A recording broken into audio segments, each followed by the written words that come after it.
há um pronúncio de morte. Lá do fundo de onde eu venho, Os antigos chamam-lhe ralho. povos ricos são má sorte. É a pronúncia do norte. Os tontos chamam-lhe torpe.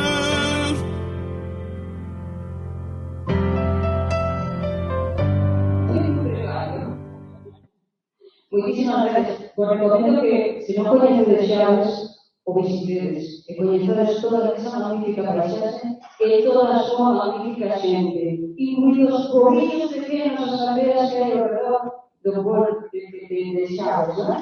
Vamos a continuar e xa para ir avanzando. Temos un compañeiro da nosa facultade, da Facultade de Educación e Traballo Social, que vai a entrevistar tamén a xente que disciplina, o sea, a autores de libros e escritores tamén nos acompañan hoxe. E un libro que trata sobre os xogos tradicionais. Vamos a escoitar a Tomás, que entrevista a Paco Veiga e a Xosé López, un libro sobre o patrimonio lúdico galego, a súa investigación sobre os recursos e a divulgación destes xogos tradicionais son importantes para seguir facendo a nosa cultura do pasado e o futuro, porque somos Ponteras Ondas 3.0 que recuperamos a base anterior.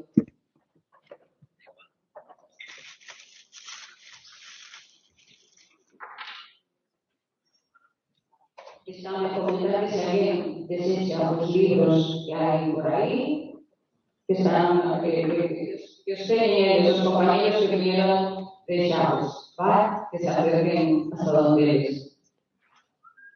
Bueno, a ver, tenemos aquí un problema con la colocación. No, está estupendo. Seguimos conectados, non só estamos en Ourense, a veces estamos tamén noutros espazos, en outras provincias. 50 concellos activados en Ponte nas Ondas, 10 directamente neste intre, están a traballar dar visión do noso patrimonio a través das ondas de Galicia e Portugal. Tomás, deixamos de paso como educador e como futuro xornalista. Te animo. Bueno, bo día ou boa tarde. Eu son Tomás, son alumno de Educación Social aquí na Facultade de Ourense da UBIC. Estou actualmente facendo as prácticas no Centro de Cultura Popular aquí en Ourense. Nestas prácticas, pois, estou tendo a oportunidade de traballar un pouco con xogos tradicionais, xogos populares, pois, está permitindo ver un pouco, xa non só dende unha visión como unha forma de ocio, senón como unha ferramenta, pois, educativa, non? Pois aí presentamos este libro de Patrimonio Lúdico Galego, Investigación, Recursos e Divulgación dos Xogos Tradicionais, pois, que recolle pois, as aportacións en torno ao xogo tradicional en Galicia e para falar sobre este ámbito contamos por un lado con Paco Veiga, vinculado á Asociación Galega de Xogo Popular e Tradicional. Hola, bon día. Por outro lado, a Xosé López, que é un dos que abriu este museo e o recursos esgalladas de xogo tradicional. Hola, moi bon día. Vale, pois se vos parece, pois comezamos un pouco falando sobre isto, pero primeiro gostaríame saber un pouco como vos vinculades co mundo do xogo tradicional, igual de como comezou este vínculo, pois como está actualmente. Refíreste ao meu vínculo persoal? Sí, ao teu vínculo, sí. Ben, a ver, eu antes de ser un home de idade, xa xubilado, pois fui neno. E como neno, pois a primeira cosa que fai un neno nesta vida, ou unha nena, é xogar. Porque atopa diante das mans ou no entorno que sexa, é xogar. Eu creo que, como xa se ten falado moitas veces, creo que canto máis se xoga, pois mellor persoa vas acabando ser. Ao fin dos teus días. Igual, nos Paco máis igual somos recordados como boas persoas, máis que como investigadores do patrimonio. Bueno, ya saber. Pois empezou todo así. Un bon día, hai 30 anos precisamente, o meu compañeiro José Manuel García, que non está aquí presente hoxe, pero que é a persoa que recupera, como vedes, algúns destes xoguetiños que tedes aí en frente. Empezamos así por afección, é dicir, por decir, mira, empezamos a traballar en algo daquilo que máis nos fixo felices durante moitísimos anos, que era o xogo e o xogante. Pois dito e feito, puxamos a este en modo de investigación, facendo entrevistas, falando con xente primeiro da nosa vila. A nosa vila é a vila de Lourenzá, que dá no outro recuncho de Galicia, é dicir, o norte, o lago Cantábrico.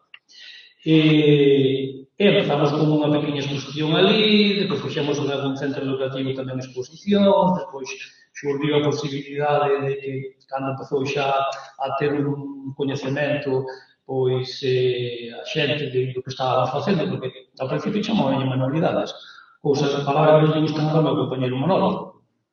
Isto é a recuperación do patrimonio lúdico na súa esencia, é dicir, que non é saber facer un cabaliño, non, é recuperar como se facía o cabalo hai moitísimos anos e como ainda hai xente que se o fai maiores, claro. Entón, publicamos un par de libros no 2002, que eran os xoguetes esquecidos. E despois, no 2014, publicamos outro par de libriños máis que son xoguetes naturais a bailar dos pícaros. É dicir, que estes últimos dous son un formato caderno de campo de como se fai paso a paso pois a construcción destes xoguetes que tedes aí para vostedes, non? Ben, e así, como dicía outro, así empezou todo. Sí, bueno, bon día. No meu caso, sucedeu que, non sei se sabedes que nalgún tempo as actividades do tempo libre non eran pagadas, quer decir que os educadores, as educadoras que andaban mergulladas nelas, pois facíano dun xeito altruista. Iso foi o que sucedeu no meu caso. Entón, aquelas actividades de tempo libre, as colonias de verán que se tomaban daquela, pois había que preparalas. E nunha ocasión, nunha das quendas, me dixeron ter que preparar xogos.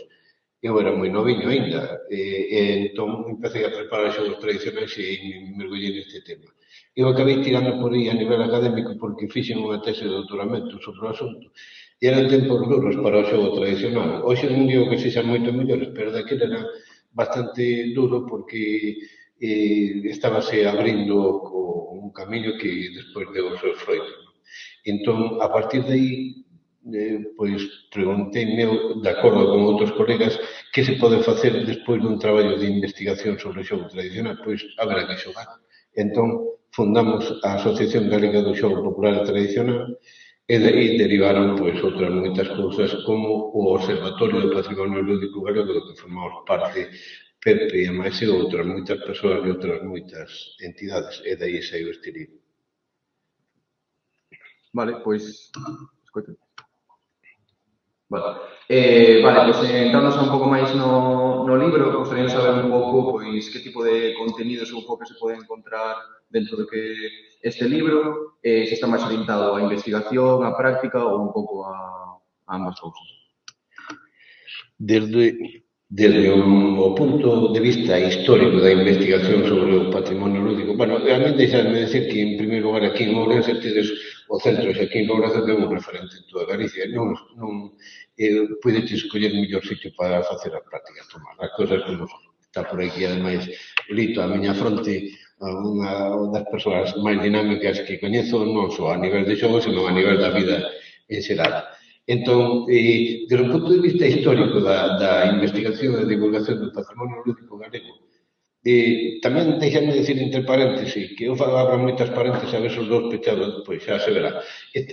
Deixame dicir entre paréntesis que unha das primeiras referencias que tomamos para tratar de darlle corpo científico ao asunto do estudo dos nosos xogos tradicionais foron os investigadores e investigadoras portugueses.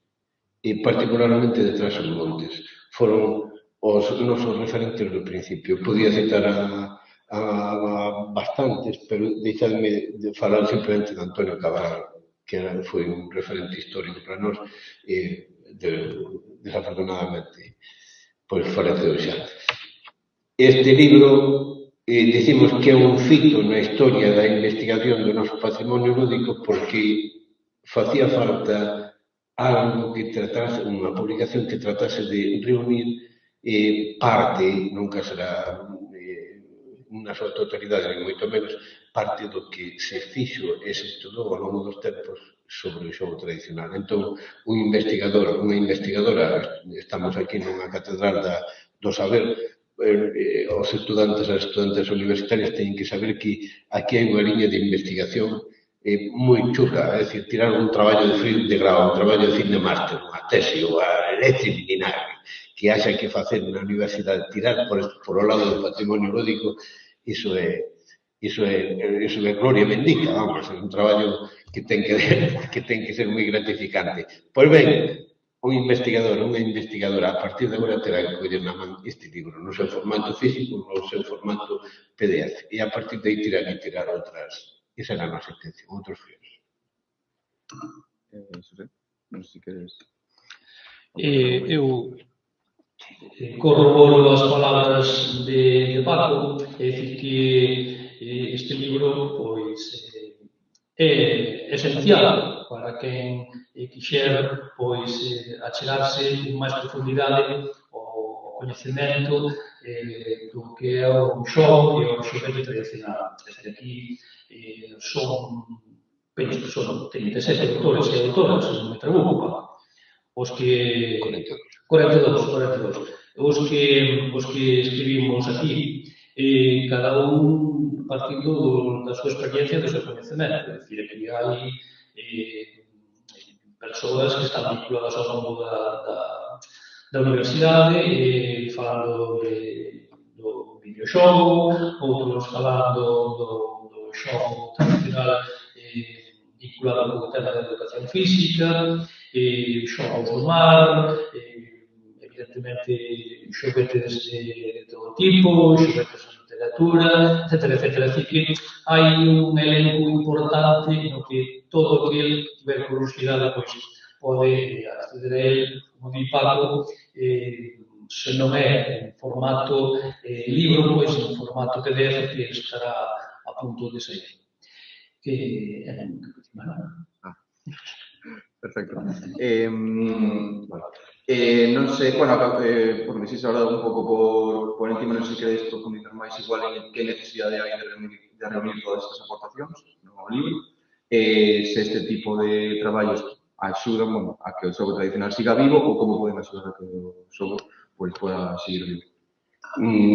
Ata o século XIX o xogo non foi obxecto de investigación científica porque se pensaba que o xogo non era unha cousa seria. Hoxe sabemos que se somos persoas, se chegamos aquí en pleno abril de 2026 é porque xogamos de nenos, de nenas e porque seguimos xogando de persoas adultas.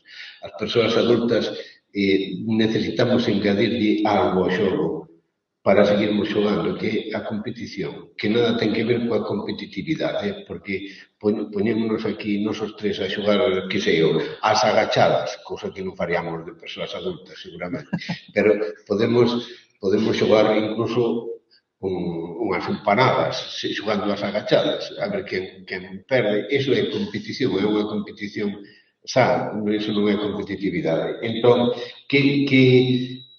que lle facía falta ao xogo tal que lle segue facendo falta? Isto é un pequeno chanzo nada máis.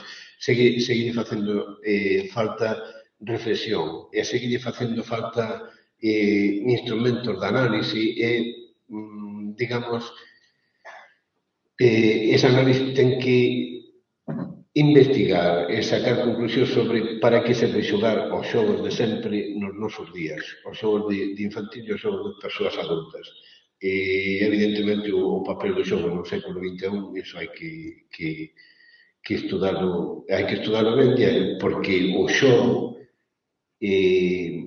non só... A ver se empezo outra vez con esta última idea, que as paréntesis, empezo outra vez con esta idea. Mirade, no xogo tradicional, a ver se esta frase pode valer, en case todas partes se xoga case todo. Entón, E os xogos nosos son comuns a outras culturas, pero o que se fai cos xogos de sempre é que cada cultura, cada grupo social os adapta a si mesmo, as súas necesidades. Por iso procuran a enculturación dos individuos. Poñemos por caso o exemplo dos xogos vascos. Vos sabedes que os vascos se divirten, por exemplo, levantando pedras. Que fai falta ser bruto. Levantar pedras a quen se lle ocorre. Pero grazas a levantar pedras e a televisión vasca retransmite as competicións de xogos tradicionais, resulta que se vai creando, se foi creando a identidade vasca, que non é mellor nin peor, nin exclusiva, nin nada. O conto é que tiñan un idioma, o éuscaro, moribundo, e teñen actualmente un idioma con vigor. Bueno, eu non sei se aclarei, disculpad. Si queres aportar. Está claro que non se pode concebir xogo tradicional ou xogo tradicional sen lingua. É dicir, que a cultura sen lingua, creo que é unha cultura senón morta, tendente a morrer.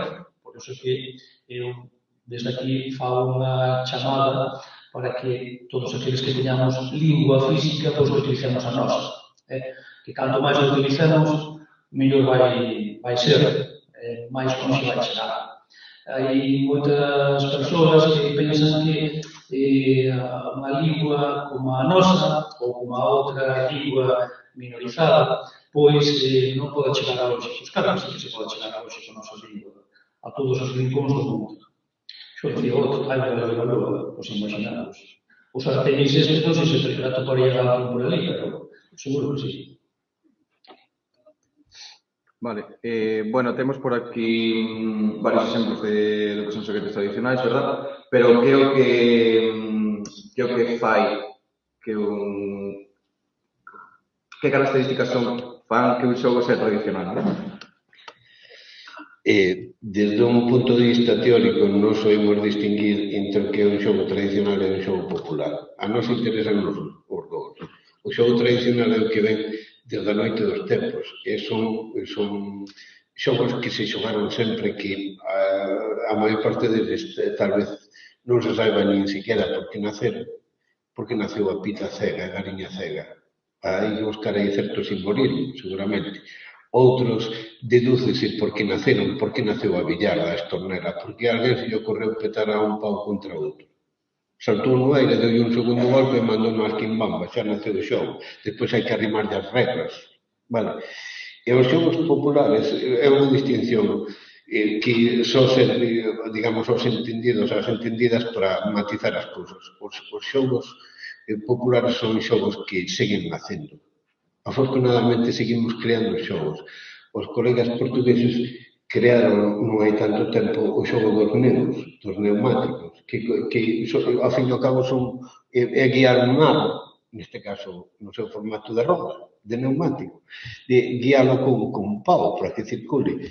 Ese, se nos poñemos puristas, non sería un xogo tradicional porque os neus son un invento recente, pero interesanos igual. Non fai falta ir á noite dos tempos, é dicir, do que se trata de seguir recreando xogos.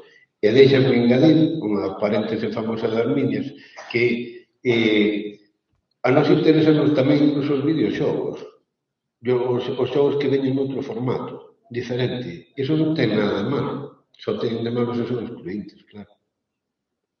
De feito, unha das persoas integradas no observatorio, Silva López Gómez, é unha das maiores especialistas en videoxogos en Galicia. Ben, eu quixera tamén engadir que indo na corrente de Paco, cando falou do xogo Pineu en Portugal, é unha mostra de que efectivamente se populariza un xogo que fundamentalmente está baseado no que era máis tradicional, pero con outro tipo de materiais. É dicir, que cambian os materiais, pero moitas veces tampouco cambia a forma de xogar. Por exemplo, no caso dos xoguetes, o xoguete igual que o xogo é universal. O único que pode cambiar se cada é os nomes e os materiais. Pero na esencia, o xogo e o xoguete, o aspecto máis universal que podemos ter neste mundo. Por exemplo, cando se recolle o millo, pois co follato, pois podes facer cabalos, parrulos, monecas, etc. Ou podes facer bois co seu carozo. Na época de ir ás caras tradicionalmente para coller nas viñas, ou xa se cambiaron os novos materiais, fixese moito arame, etc. Pero antigamente, para facer o que é as viñas, utilizabanse as canas ou as canadellas. Entón, hai un momento para recollelas para que non partan, entón, ese momento, pois, tamén, os rapaces e as rapazas, pois, utilizaban as canas, pois, para facer frautas, para facer estrogonos, para facer gallomas, etc.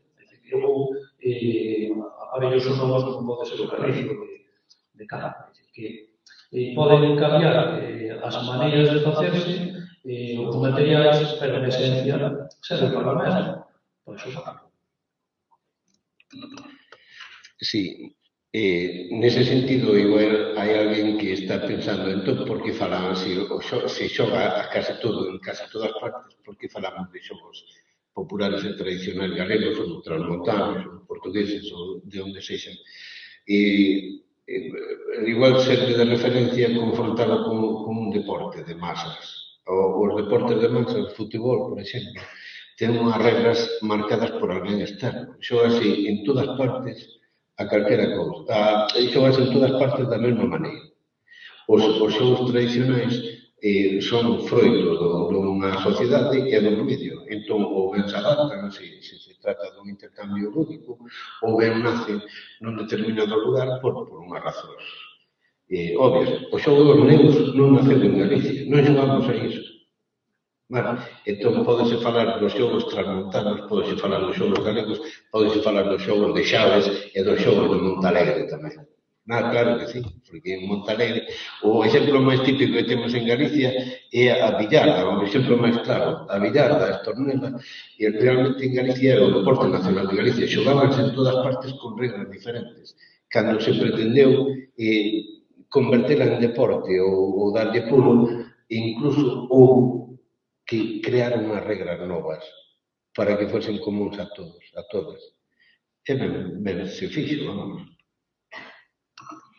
Vale, pasando un pouco máis ao ámbito da educación, como se poden introducir estes xogos nos contextos educativos hoxe en día e se estas novas xeracións consiguen conectar pois con estes xogos, non? Bueno, supoño que mencionaredes as tecnoloxías, entón tamén saber un pouco que papel poden ter cos xogos tradicionais aquí e se poden convivir entre as tecnoloxías e un pouco o xogo tradicional. A ver, evidentemente, nos currículos das educacións físicas nas escolas, pois hai, polo menos cando eu era profe, non de educación física, senón de lingua, teño entendido que nos currículos hai un apartado trimestral para, polo menos, o que se lle chama práctica de xogos tradicionais. Ben, desgraciadamente, eu creo que vai moito esa práctica dos xogos tradicionais en función do profesor ou da profesora, unha que teña coñecemento e dúas que teña ganas de interesarse por estes xogos. Que dúbida cabe que se debería respetar cada menos o currículo para a promoción destes xogos. Hai moito profesorado de educación física, que non teño nada, absolutamente nada contra eles, pero que pensan ou creen que non se pode facer educación física co xogo tradicional. É dicir, pregunto meu, Paco sabe isto moito máis que a mí, é dicir, andar co xogo, pois necesitas correr, necesitas habilidade, necesitas coordinación manual, etc. É dicir, que estás formando unha serie de habilidades que, como te dices, son importantísimas para o desenvolvemento dos nenos e das nenas. Xogar ao tiro, xogar ao trompo, xogar ao ao Xaime ao peón, xogar a billarda, unha carreira dos arcos, eu que sei. Traballas igual, os mesmos aspectos físicos e psicomotores que ao mellor xogar ao baloncesto, xogar ao voleibol, ou xogar ao fútbol, ou xogar ao badminton. E que ou correr uns detrás dos outros para que alguén chega antes. É dicir, que podes divertirte incluso moitísimo máis e traballar os mesmos aspectos que os xogos que están regrados máis espallados hasta nos campos de lecer, non? Engade Tiago a falar, que tes máis coñecemento.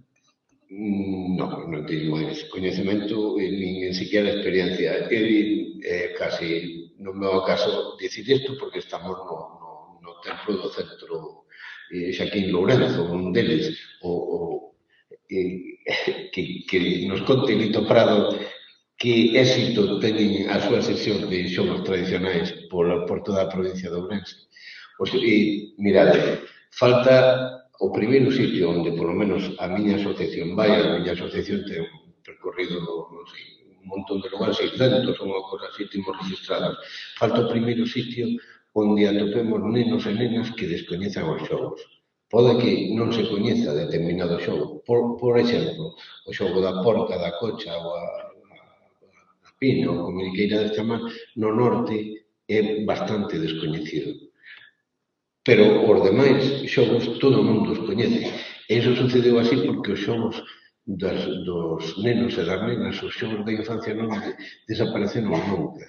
Cando menos non desapareceron na memoria colectiva. O que sí mingou a súa...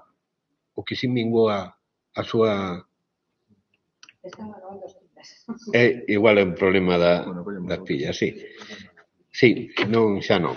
Este xa non funciona. Pero este sí. Sí.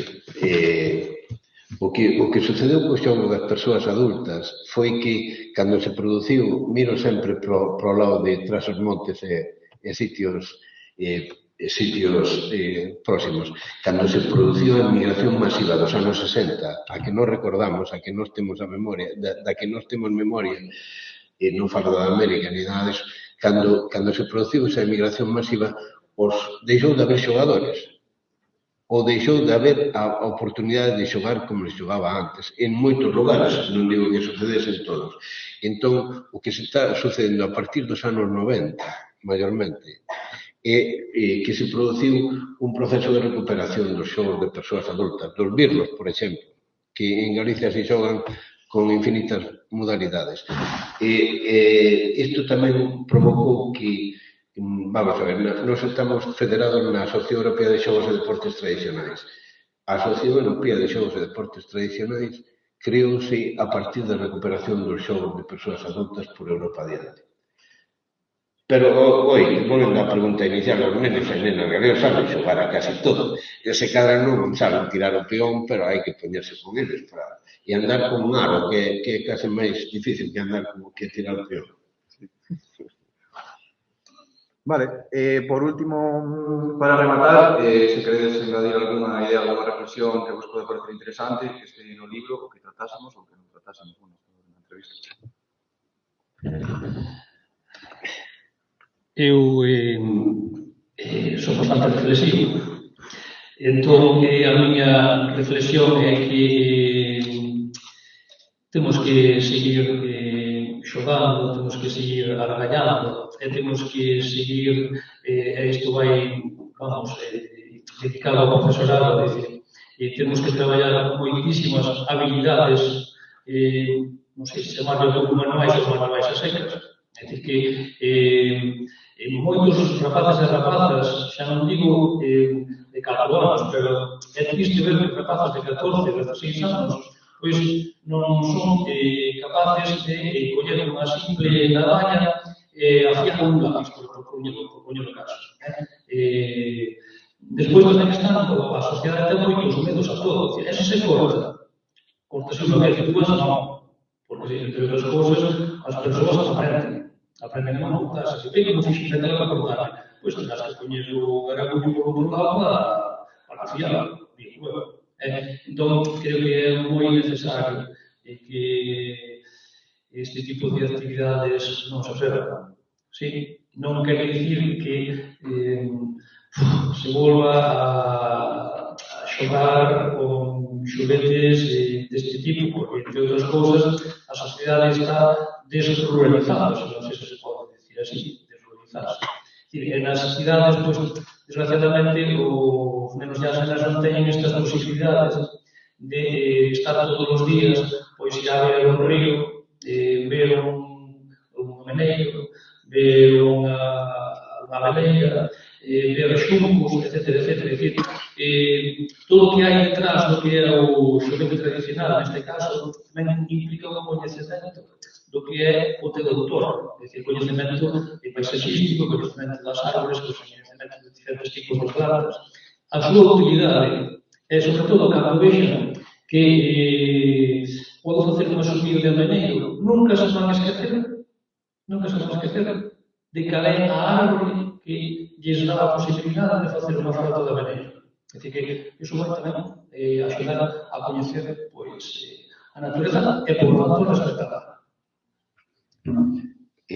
Si, a remato pronto, eu quería pedir a participación ou a colaboración do público presente aquí na sala para ao fin e ao cabo, unha brincadeira. Mirade, o Observatorio de Patrimonio Lúdico Galego ten unha página web, xogostradicionais.gal, ao lado portugués que saiba que xogos escribimos con X, non con X. Xogostradicionais.gal, repetide, por favor, como se chama a página. Xogostradicionais.gal. Perdón? Aquí na sala quedou perfectamente clara, non sei as persoas que nos están oindo. Nesta página web temos máis de 200 recursos sobre os xogos tradicionais galegos e temos dúas cousas hai máis documentación, pero temos dúas cousas moi particulares. Unha é un libro en formato PDF que non é o que presentamos aquí, senón xogos tradicionais galegos para tempos de recollida. Foi un libro que naceu durante a pandemia, que fomos creando na web, poderlo baixar, pero sobre todo temos unha aplicación para móviles, xogos tradicionais se chama, que pretenden que se poida poñer a andar un xogo con só un minuto de consulta. É dicir, a construcción da ferramenta levante a buscar xogos por idades ou por necesidades ou por material que utilizar. Repito a página web, como dixertes que era? Xogostradicionais.gal, dixeron aquí con toda claridade na sala. Moitas gracias. Moitísimas gracias a vos.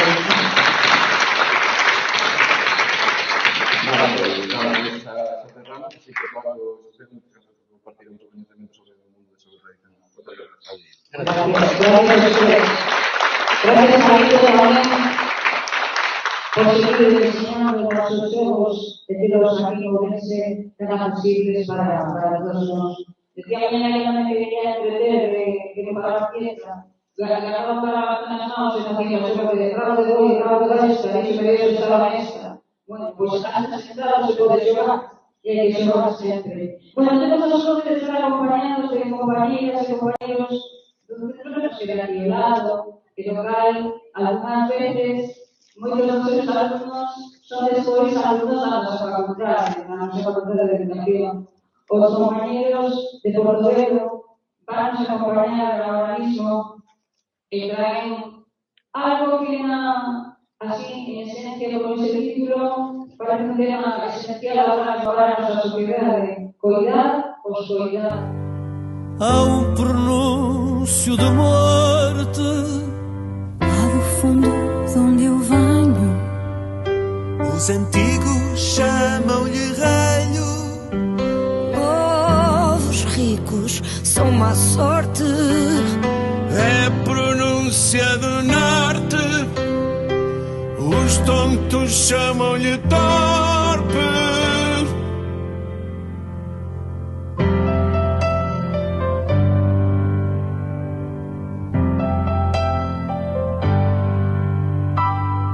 Hemisfério fraco, outro forte.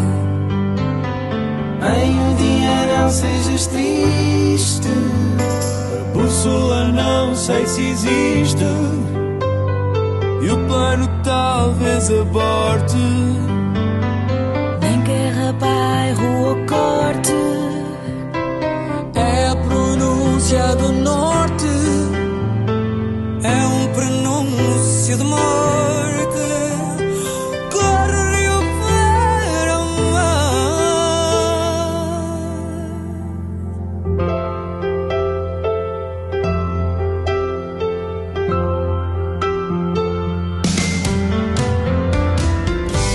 Não tenho barqueiro, nem hei de remar. Procuro caminhos novos para andar. Colheste os ramos onde pousar. A chegada às pérolas, as pontes chegaram. Corre o rio para o mar.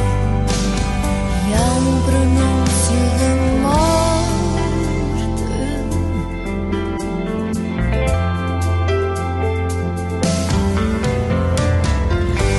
E as teias que vidram nas janelas Espera um barco parecido com ele. Não tenho barqueiro, nem hei de remar. procuro caminhos novos para andar. É a pronúncia do norte, corre o rio para o mar.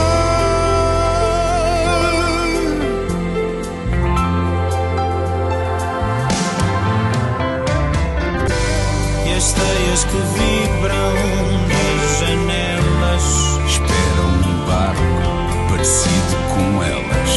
Não tenho barqueiro, nem hei de remar. procuro caminhos novos para andar.